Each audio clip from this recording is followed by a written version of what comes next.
Picture an Ice Age hunter, a brute, a grunt, a skin thrown over one shoulder. You're wrong about nearly all of it. This man wore tailored sewn clothing. He planned the hunt a season ahead. And the most dangerous thing in his world? It wasn't the mammoth. This is one day in his life, the mammoth steppe, 20,000 years ago. By the end, you'll see why the biggest kill could get a man mocked. Greatness was the danger. It's an hour before dawn. You're awake and already cold, a cold with weight to it.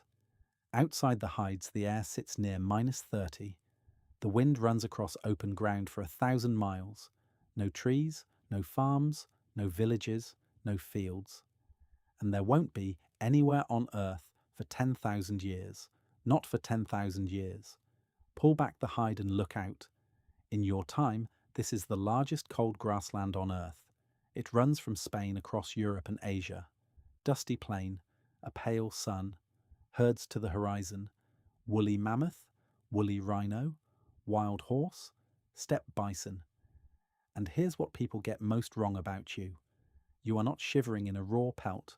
You wear fitted layered clothing, sewn, inner layer, outer layer, lined hood, stitched boots. Your people carry eyed needles of bone, thin as a modern one. That needle is not a small thing. It is survival technology. Lose it, and you're dead. You eat fast in the dark, cold meat, a little fat. Then you take your weapons. A spear, tipped with flint, a surgeon would respect. But the tool that matters looks like nothing.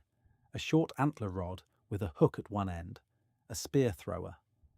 Lay the spear on the hook, and the rod becomes a lever. Your arm grows longer. More speed, more force. From further off.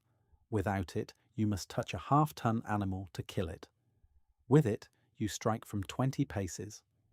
20 paces is the line between eating and being trampled. Eat or be trampled. But the spear is the easy part. The skill is everything else.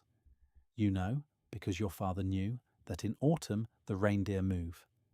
Tens of thousands of them. And they cross the rivers at the same shallows every year. So you don't wander, hoping to stumble on an animal. You wait, at a known crossing, at the right season. A calendar written in the land. We know this happened in almost photographic detail. At a French site called Peasant, a flood buried a hunter's camp and sealed it. Archaeologists lifted the silt. The ground lay exactly as it was left. The hearths, the tools, the bones of 70 reindeer taken in a single autumn. Enough meat and fat to carry families through the dark months. When the herd comes, it comes all at once. You move. By midday, animals are down on the bank. A calendar paid in meat. A reindeer on the ground is not yet food. It's a problem. Before the cold ruins it, you butcher fast. And here you show what you truly value. It is not the lean red meat, it's the fat, the marrow, the grease behind the eyes, the back fat, the organs. You crack the long bones and eat the marrow first. This isn't taste, it's chemistry, and it's deadly serious. A body cannot run on lean meat alone. Eat nothing but lean protein for 2 weeks and you sicken. Weak, ill, starving, on a full belly. You need fat the way we need bread. A skinny animal in late winter can kill you. A fat one in autumn is life. Fat is life. You carry the meat back to a camp built with strange order. Out here there are no trees, no cave. The only wood is driftwood off the rivers, far too precious to burn. So you build and you burn from the one thing the land has in plenty: bone. In Ukraine, hunters raised round huts framed from the tusks of dozens of mammoths, dug in against the wind, lit by fires of burning bone. Inside, the camp is busy and small, a band of maybe 25. The people you'll know your whole life. Someone scrapes a hide, someone splits antler for fresh needles. A pot of fat renders over the fire. By the hearth, a child naps flint, badly. At Peasant they found just that, clumsy practice flakes beside an expert's work. A lesson frozen in stone. You've had the best day. You brought down the largest animal of the hunt, so now by the fire you wait to be honoured. Instead, something else happens. They don't cheer you. They mock it. Someone shrugs at your kill. This? This bag of bones. Will go hungry tonight. Another laughs. You made us walk all that way for that? The fat animal you're proud of is called a skinny scrap, and the longer you stand there, the harder they tease. To grasp it, we leave the Ice Age. Your people left no words, but we can listen to hunters we can ask. In the 20th century, an anthropologist, Richard Lee, lived with the Kalahari San. He bought the camp a huge ox for a feast. Everyone called it pathetic, thin, worthless, all bones. He was baffled until a man explained.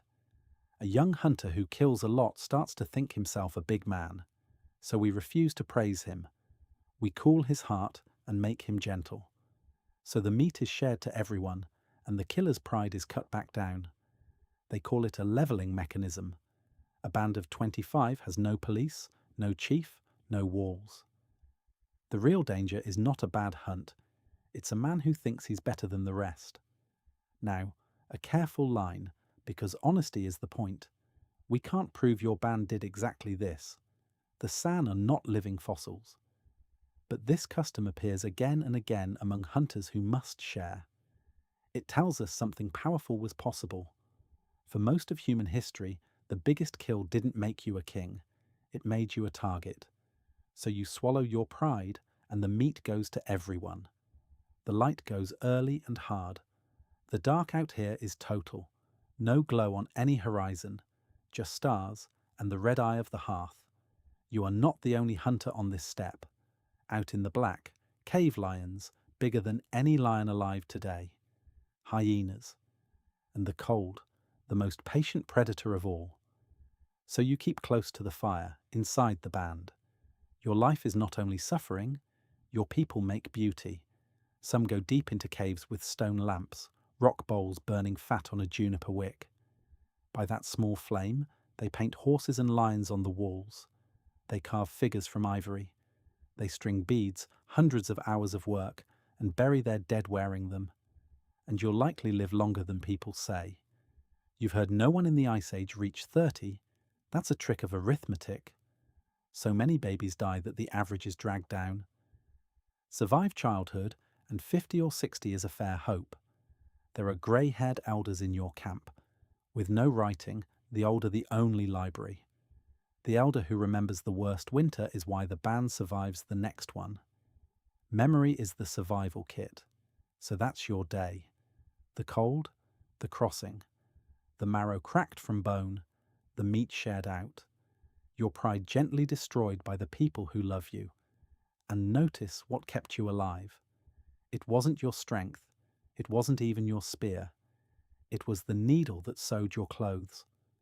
The memory that timed the hunt. The band that shared the kill. Survival here was never solo. It was the group, or it was death, which raises an uncomfortable question. For us, strip away the tailored fur, the inherited knowledge, the band of 25, drop a modern person, alone, onto this frozen ground with everything they own. How long would you last? That's exactly where we go next. Subscribe, and we'll live more days like this, a soldier on a frozen frontier, a child in the first city. 2 new days, every week.